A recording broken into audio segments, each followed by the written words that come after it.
Welcome to Story Time with Grandma G. This is for our grandkids, our great-grandkids, our grandnephew and nieces, and all children everywhere who enjoy a fun story. Today I'm going to read Jack and the Giant, a story full of beans, a fun take on a familiar fairy tale. It's written by Jim Harris and illustrated by him as well. I think you're really going to like this one. Jack and the Giant, a story full of beans. Keep your eye on this little cat throughout this story.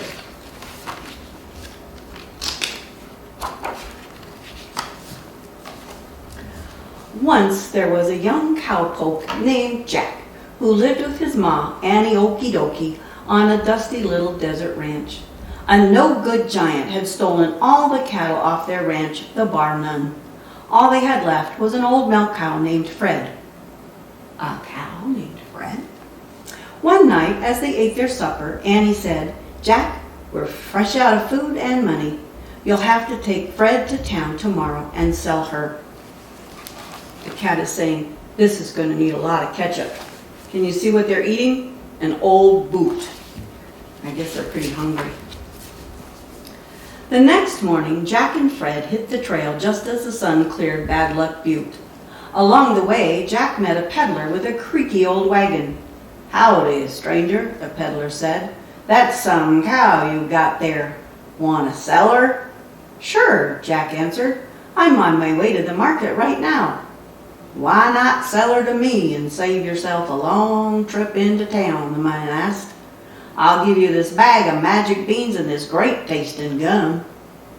"Is there any flavor left in it?" asked Jack. "You bet. I've only been chewing on it for about 3 weeks." So the peddler headed off with Fred. Jack went home with the bag of beans, chewing his gum. The cat's back there saying, "There's got to be a pizza somewhere in here."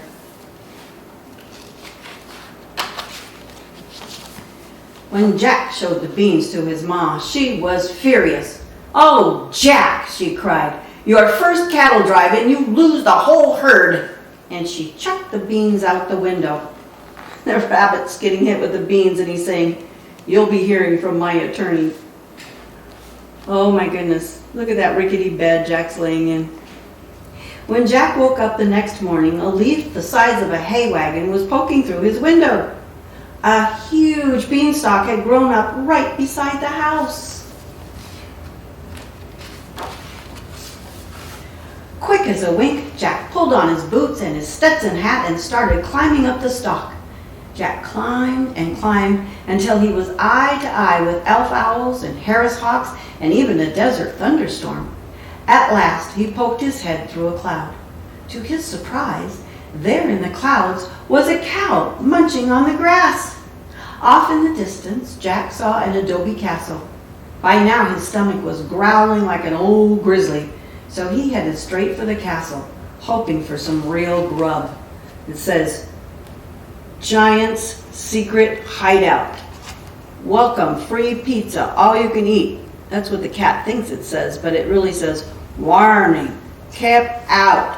This means you."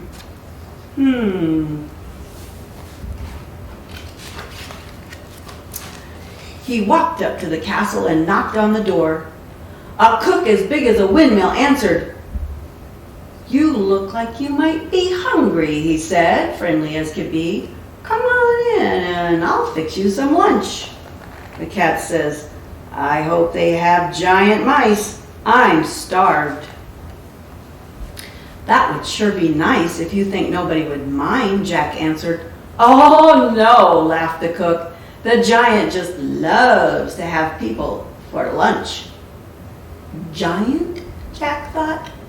But he was hungry enough to eat his boots, so he followed the cook inside. Look at the rat. The cat now thinks, maybe I should have become a vegetarian. Yeah, the mouse is bigger than he is. Just as Jack was fixing to take his first bite, the giant stomped in through the front door. Jack had seen the giant's face before, on a wanted poster.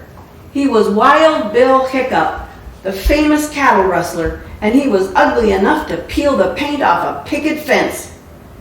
If I can catch that yellow-bellied coyote, Jack thought, I'll get a lollapalooza of a reward. Suddenly, Wild Bill pinched his nose and roared, "Yippee-yi-yay, yippee-yi-yoo! I smell the boots of a buckaroo!" And the cats in the coffee saying, "This coffee is strong enough to do push-ups."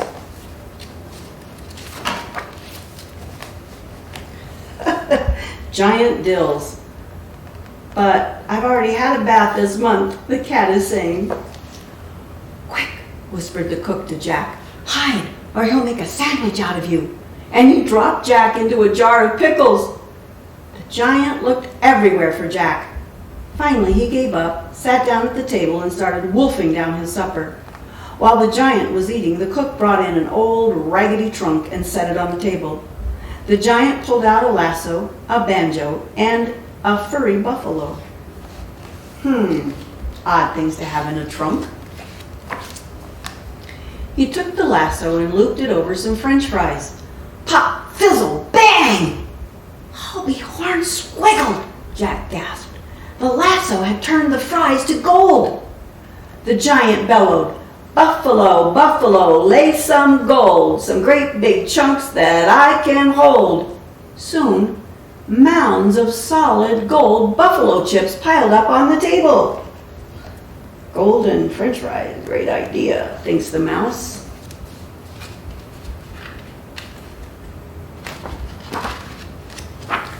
Wild Bill rubbed his eyes.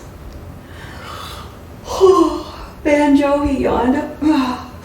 "All this money makes me tired. Sing me to sleep or else you're fired." Before long, the giant was snoring loud enough to give a rock a headache.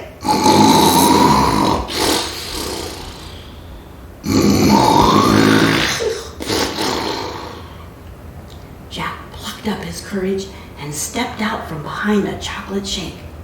"Reach for the sky! Hiccup!" he shouted. "I've got you surrounded!" Look at the banjo singing, "Home, home on the range, where the fleas and the ticks romp and play." The giant's eyes popped open and he jerked his hands high in the air. But then he spied Jack and grinned. A greasy, growling grin that slithered into a sneer. Jack laughed nervously. "Well, good joke, huh, Mr. Hiccup? But I think I hear my ma calling. Yeah, so I better hit the trail." Then, quicker than a snake can spit, Jack scooped up the banjo and the lasso, leaped onto the buffalo, and galloped out the front door like his life depended on it, which it did. The cat's thinking, last one to the beanstalk is lunch.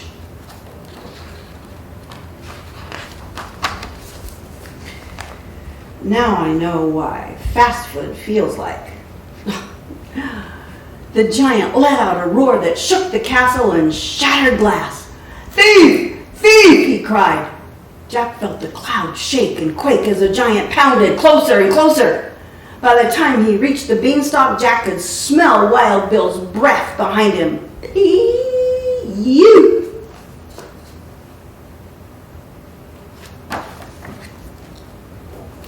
Jack wrapped his legs around the buffalo and tightened his grip on his hat, and they jumped right off the cloud. Jack's Stetson billowed out like a parachute. They floated to the desert floor, landing with a gentle thump. Wild Bill was climbing down the beanstalk when Jack grabbed a rope and lassoed a stout leaf. He tied the other end of the rope to the buffalo and gave him a gentle slap on the rump, yelling, "Giddy up!" The buffalo pulled the beanstalk until it was bent like a huge upside-down U. Then Jack tipped his hat to the giant and cut the rope. The cat saying, "Have a nice trip. See you next fall." What do you think is going to happen when that rope is cut? Whang! Shoosh! Yow! Cried the giant. He flew through the air and skidded across the desert, leaving a trail of chaps, jeans, boots, and the granddaddy of all canyons. Wow, what a grand canyon.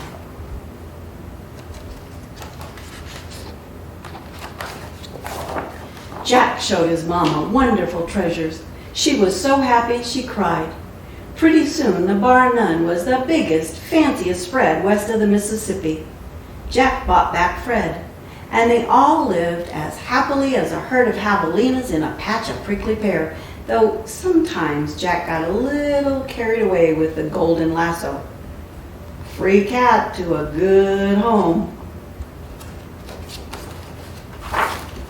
Jim Harris began his career in North Carolina at the age of 10 months with primitive but promising abstracts, using baby food as paint and his high chair tray as a canvas.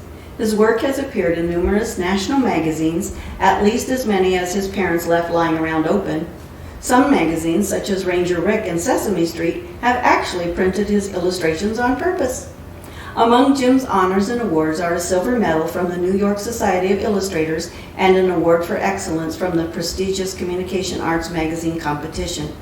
He is also a finalist in the Publishers Clearinghouse sweepstakes, aren't we all? Jim has illustrated over a dozen children's books and has a few more to finish before he can go out to play. A little bit of information on the author of Jack and the Giant, A Story Full of Beans. I hope you enjoyed this Southwest take on a famous fairy tale. See you next time.